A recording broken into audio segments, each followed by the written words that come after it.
Mes chers compatriotes, je reviens à vous pour détailler certains aspects de ma vision politique par rapport au Congo. Aujourd'hui, nous allons développer l'aspect réforme de nos lois, de nos systèmes de gouvernance par rapport au Congo. Alors, déjà, nous devons problématiser d'abord le Congo par rapport à cet aspect. Le Congo est un pays potentiellement riche, mais dans la réalité, le Congo est classé parmi les pays pauvres, dont la majorité de sa population vit dans la pauvreté, dans la misère. Alors pourquoi ces contrastes qui existent entre pays potentiellement riches en termes de ses ressources naturelles, ressources humaines également, mais ces pays qui regorgent toutes ces potentialités, toutes ces ressources humaines, dans sa réalité est pays pauvre où la majorité de sa population vit dans la misère. Ces contrastes-là, pourquoi? Et nous allons essayer de réfléchir ensemble. Et l'aspect que nous développons dans cette vidéo, c'est l'aspect des réformes de notre système politique, de notre système de gouvernance qui fait en sorte que les pays soient dans cet état de cause. Je fais allusion aux réformes de notre système politique.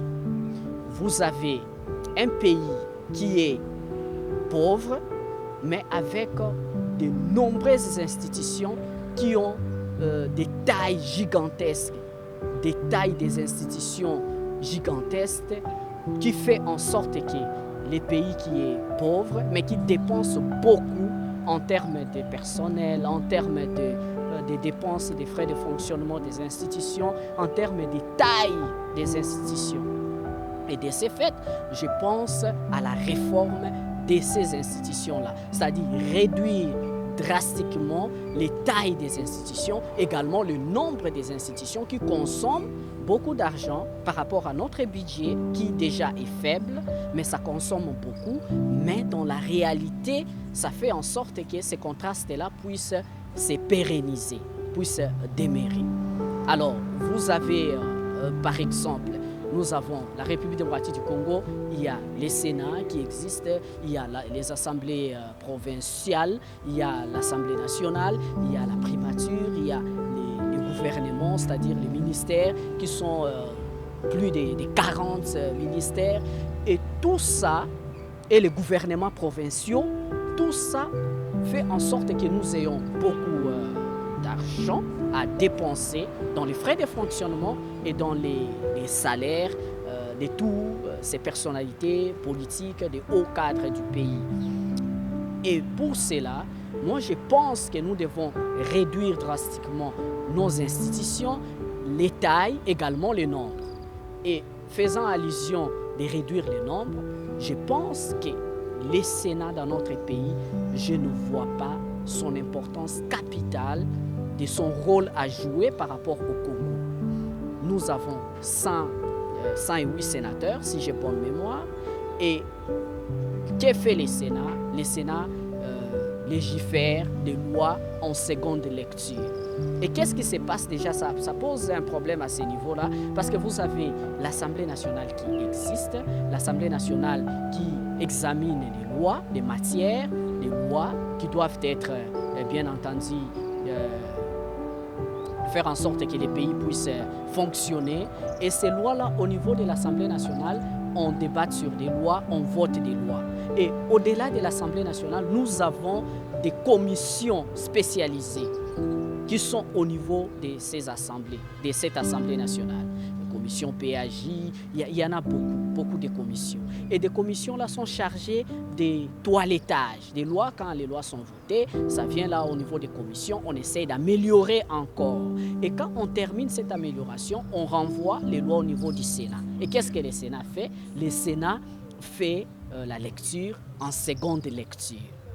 Seconde lecture, à ce niveau-là, le Sénat, il examine encore les lois à son niveau, et puis après que le Sénat ait bien entendu examiné en seconde lecture, s'il y a divergence entre les deux chambres, basse et chambre haute, les lois seront encore retourner au niveau de l'Assemblée nationale qui va décider en dernier ressort. Alors, si tel est le cas, à quoi nous sert le Sénat? Moi, je pense, si vous prenez les dépenses budgétaires qui sont consommées par le Sénat, je ne vois pas son importance capitale que nous devons garder le Sénat dans notre pays. Alors moi, par rapport à ces réformes, je pense que le Sénat doit être élagué de notre République, de notre système de gouvernance. Vous avez 108 sénateurs, ils sont payés combien par mois et dans une année, ils consomment combien? Et puis les frais de fonctionnement de cette institution, les agents, l'administration et tout ce qui va avec, vous voyez déjà les gros lots ou les pactoles que le Sénat consomme chaque année. Mais le travail à proprement dit que nous attendons de cette institution, ce n'est pas vraiment important parce que l'Assemblée nationale existe. Parmi les institutions à supprimer, j'ai pensé au Sénat. Il y a également certaines autres institutions. Vous avez par exemple les CNSA, Conseil national de suivi de l'accord. Ça sert à quoi? Aucune importance. Vous avez les institutions telles que certaines soi-disant institutions d'appui à la démocratie, comme vous avez les CNSA, comme je venais de les citer. Il y a également le Conseil économique et social. Vous avez l'Assemblée nationale qui est considérée comme l'autorité budgétaire du pays. Mais vous avez encore le Conseil économique et social qui fait quasiment le même travail. Il se considère aussi entre guillemets comme l'autorité budgétaire. Et finalement, qui fait quoi? Alors à quoi sert cette institution-là? Il y en a beaucoup d'institutions comme ça qui nous servent presque à rien. Et ces institutions doivent être élaguées pour permettre que l'argent qui devrait être dépensé pour ces institutions-là devrait maintenant être affecté, orienté dans des projets d'intérêt commun. Par exemple, construction des routes, des hôpitaux, des maternités, des écoles. Vous savez, les images qui circulent, où vous voyez dans l'intérieur du pays, les conditions dans lesquelles les enfants étudient. Vous allez avoir froid au dos. Vous avez des sangs glacés par rapport à cette réalité où les enfants étudient à même les sols. Et cet argent, si on les canalisait par exemple dans ces domaines-là, nous aurons les structures sanitaires, les structures scolaires qui tiennent pour que les enfants étudient dans de bonnes conditions, que les gens puissent être pris en charge sur le plan de santé dans de bonnes conditions. Donc, je pense que cette institution-là, et il y en a tant d'autres, il y a beaucoup, je ne peux pas tout étaler ici, mais je vous donne seulement une idée. Par rapport aux suppressions, je parle aussi des assemblées provinciales. Vous voyez avec tout ce qu'il y a au Congo, les désordres qu'il y a, des destitutions à longueur de journée, des gouverneurs par des assemblées provinciales. Alors, moi, je pense que et les assemblées provinciales, pour autant que nous avons l'Assemblée nationale qui existe, pour autant que nous avons déjà une Assemblée nationale qui existe, les assemblées provinciales, je ne vois pas aussi son importance vraiment capitale. Je crois que ça doit demeurer, mais on va changer la manière de faire et le nombre de personnes. Je vais expliquer ça, bien entendu, dans cette vidéo. Alors, qu'est-ce que je pense? Les assemblées provinciales sont élaguées. Vous avez dans chaque province, il y a encore des gouvernements provinciaux qui existent encore. Là, on garde les gouvernements provinciaux existent. Mais par rapport à toutes ces dépenses-là, assemblée provinciale, et puis vous avez les gouvernements provinciaux, tout ça, c'est beaucoup de dépenses. Alors, par rapport à notre réalité, budget qui est maigre, faible, un faible budget, on devait adopter aussi un comportement d'une gestion parcimonieuse par rapport à ce que nous avons et comment nous devons canaliser nos ressources financières. Alors, les assemblées provinciales, je pense aussi, ça peut être élagué. Nous pouvons remplacer les assemblées provinciales par ce que je pense appeler le conseil des sages, des notables des provinces. C'est-à-dire, au niveau des provinces, vous avez des notables qui existent. Au Congo, nous avons 145 territoires. Et dans ces 145 ou 144 territoires, si nous avons des représentants par territoire, même au niveau de l'Assemblée nationale, je pense aussi à la réduction de la taille de l'Assemblée nationale. 500 députés, c'est trop, c'est énorme. On peut avoir au moins 300 députés à raison des représentants par territoire. Comme nous avons 145, si j'ai bonne mémoire, territoires, nous pouvons avoir 300 représentants qui vont, bien entendu, faire les travaux au niveau de l'Assemblée nationale. Je voulais un peu épingler ou prendre cette parenthèse-là, mais je vais y revenir en long et en large. J'étais au niveau des assemblées provinciales, c'est-à-dire on peut élaguer ces assemblées provinciales. Les notables de ces provinces-là, on peut garder par exemple 8 notables de cette province qui vont faire office, qui vont jouer un peu le rôle de cette assemblée provinciale pour bien entendu gérer au quotidien, surveiller la gestion du gouverneur de cette province-là.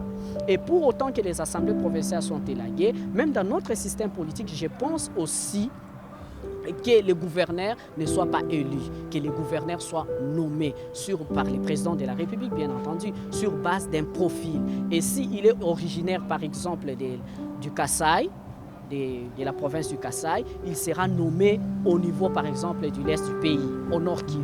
Et au Nord Kivu, il vient à l'Équateur. Équateur, il part dans une autre province pour permettre cet interchangement qui fera en sorte de réduire, d'atténuer cette histoire, ce système de tribalisme aussi qui monte, parce qu'il faut le dire, c'est un fait. Donc ça va aider aussi dans ce sens-là. Donc je pense à ça. Alors les assemblées provinciales peuvent être élaguées aussi pour réduire les coûts bien entendu des dépenses par rapport au faible budget que nous avons. Et j'ai déjà épinglé aussi les points relatifs à l'Assemblée nationale, réduction aussi de la taille de l'Assemblée nationale. J'ai évoqué au moins 300 représentants, à raison de 2 représentants par territoire. Nous avons 145 ou 144 territoires et 2 représentants par territoire. Nous avons ce nombre de territoires fois 2, c'est le nombre de représentants au niveau de l'Assemblée nationale. Donc, c'est un aspect aussi que j'évoque pour essayer un peu de gérer avec parcimonie, avec économiquement, rationnellement, le peu de ressources par rapport à notre budget et affecter ça dans des biens communs, les hôpitaux, les routes, les écoles. Voilà, c'est ça un peu cet aspect de la vision. Et au-delà de ces réductions des assemblées nationales, il y a aussi la réduction des membres du gouvernement, les ministères. Il y a des ministères qui peuvent être regroupés dans un seul ministère et les autres là servent de départements au sein de ces ministères ou des directions au sein de ces ministères. Plus de 45 ministères ou je ne sais pas moi 50, c'est trop, c'est énorme avec un budget faible que nous avons dans notre pays, la République démocratique du Congo. Donc la gestion rationnelle voudrait aussi qu'à ces niveaux-là, au niveau des tailles du gouvernement, il y a aussi réduction du nombre de ministères et d'autres ministères serviront des départements au sein d'un seul ministère. On va regrouper comme ça et on aura un nombre acceptable, convenable de ministères pour la République. Parce que tous ces ministères-là, il faut d'abord noter les salaires de tous les ministres, les salaires des vice-ministres, les salaires des membres du cabinet. Et puis vous avez les frais de fonctionnement chaque mois.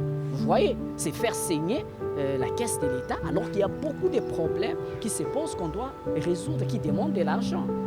Donc, cette gestion rationnelle de cet aspect. Il y a aussi l'aspect du changement de notre système politique.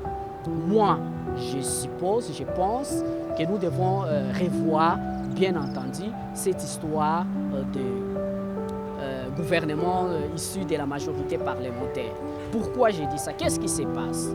Vous avez au niveau des assemblées, au niveau du gouvernement, de l'Assemblée nationale, d'abord le mode du scrutin dans notre pays. Les Congolais choisissent le président de la République en suffrage universel direct. Et c'est devant lui que les peuples doivent demander des comptes. Mais il y a un contraste dans la mesure où vous avez le président qui est élu, mais quand il y a un problème, on doit plutôt voir le gouvernement et non le président. Déjà là, ça pose un problème. Moi, je pense que le président de la République doit pleinement jouer son rôle en tant que responsable de l'exécutif. Parce que nous n'avons pas voté pour un premier ministre. Les Congolais n'ont pas voté un Premier ministre, les Congolais ont voté un président de la République. Et j'ai suivi dernièrement le président de la Cour constitutionnelle qui a évoqué cette question. Il a dit, les Congolais, on ne comprend pas. Parce que vous avez, si vous regardez dans la Constitution, le président de la République, on demande tout au président de la République. Alors que la Constitution donne plutôt la gestion quotidienne des affaires de l'État au Premier ministre. Mais pourquoi les Congolais demandent des comptes au président? Parce que c'est lui qu'on a élu. Vous voyez les contrastes? Alors moi je pense que le président doit plutôt jouer ce rôle en tant que le responsable numéro 1 de l'exécutif. Ça c'est le premier élément. L'autre élément que je vais évoquer, c'est cette histoire de, on m'a dit, les loups ne se mangent pas entre eux, la solidarité des membres du Parlement. Vous avez le système de quotas des partis politiques. Quand on veut former un gouvernement, on fait un système de quotas. Tel parti politique a autant de députés. Alors donnez-nous un nom qui doit remplacer X, qu'on doit placer là. Sans tenir compte ni de son profil, ni de son domaine d'études par rapport à là où on doit nommer la personne, que ce soit les mandataires publics, que ce soit les ministres. C'est une affaire de quotas. Sans tenir compte de son profil, sans tenir compte de son background, de son expérience, de son expertise par rapport à ces domaines-là. On les bombarde directement là-bas parce qu'il est issu de tel parti politique. C'est leur quota, on leur donne ces quotas-là. Nous avons suivi dernièrement la destitution du ministre de l'économie. J'ai suivi un député dire que ce ministère-là appartient à l'AFDC de Bahati Lukwebo. Et c'est Bahati Lukwebo qui va donner seulement un autre nom qu'on va remplacer. Vous voyez un peu la légèreté avec laquelle les choses se font. Et pourquoi pas lancer un appel à candidature où les gens postulent et puis sur base d'un profil déjà requis, on étudie les dossiers, on voit la personne, on examine aussi des valeurs. Et on part voir même partout où il est passé. Dans son CV, j'ai été directeur dans tel service. On part là-bas, les services de renseignement, par se renseigner par comment a-t-il géré ici, comment s'est-il comporté vis-à-vis des choses de l'État ici. Vous voyez. Donc, c'est un aspect important. Je pense que nous devons revoir aussi ces systèmes-là. Le gouvernement, les ministres doivent être désignés, nommés sur base d'un profil, sans tenir compte parce que c'est partis politiques qui vont envoyer. Ça, c'est un aspect. Il y a aussi un autre aspect. L'Assemblée nationale est contrôleur de l'exécutif. Il contrôle les actions du gouvernement et il sanctionne même les ministres. Maintenant, comment expliquer entre eux, il y a déjà la solidarité parce qu'ils viennent de nos partis politiques. C'est comme ça que vous assistez, il y a d'autres ministres, malgré les bévis, ils sont protégés au niveau de l'Assemblée nationale. Ils sont protégés, pourquoi? Parce qu'il y a des intérêts politiques. On accepte de les maintenir à ces postes-là pour des raisons politiques, alors qu'il peut être élagué du gouvernement. Vous voyez, il y a déjà un conflit d'intérêts entre l'Assemblée nationale et également le gouvernement. Alors moi, je pense qu'il faut qu'il y ait vraiment séparation, c'est-à-dire les ministres qu'ils proviennent non des partis politiques, là, même si vous êtes membre du parti politique, mais vous avez postulé sur base d'un profil, d'un critère, et on va sélectionner parmi. Ils ne proviennent ni des partis politiques. Comme ça, en ce moment-là, il n'y a pas cette forme de solidarité entre les membres du gouvernement, l'Assemblée nationale, solidarité, il est de mon parti politique, alors que nos députés ont donné le mot d'ordre, il ne faut pas les faire tomber pour des intérêts politiques. Je crois qu'il y a cet aspect-là aussi qui intervient et je pense m'arrêter ici pour cet aspect. Je vais y revenir encore pour compléter, pour enrichir cet aspect des réformes de nos institutions. Également pour parler du système, le mode de gestion maintenant à l'intérieur du pays. Là, nous allons parler du Congo, que moi je pense un État entrepreneur et régulateur. En même temps, entrepreneur et régulateur. Et nous allons expliquer pourquoi dans une prochaine vidéo. Alors, je vous remercie, vous tous, pour avoir suivi ces speeches. En tout cas, peuple congolais, je vous partage mes idées et je vous demande de faire cette lecture de façon rationnelle et voir des idées et puis donner en commentaire. Dites ce que vous pensez. S'il faut critiquer aussi, même négativement, critiquer pour que j'ai aussi la matière pour permettre de réfléchir. Nous devons réfléchir pour le Congo. Parce que si nous ne le faisons pas, personne ne le fera à notre place. Le Congo ne se développera que par des fils et filles de ces pays. il n'y aura pas des Chinois, je ne sais pas moi, des Américains qui viendront construire notre pays. Détrompez-vous, détrompons-nous. Si nous-mêmes, nous ne le faisons pas, personne ne le fera à notre place. Alors nous devons réfléchir pour pouvoir améliorer les choses.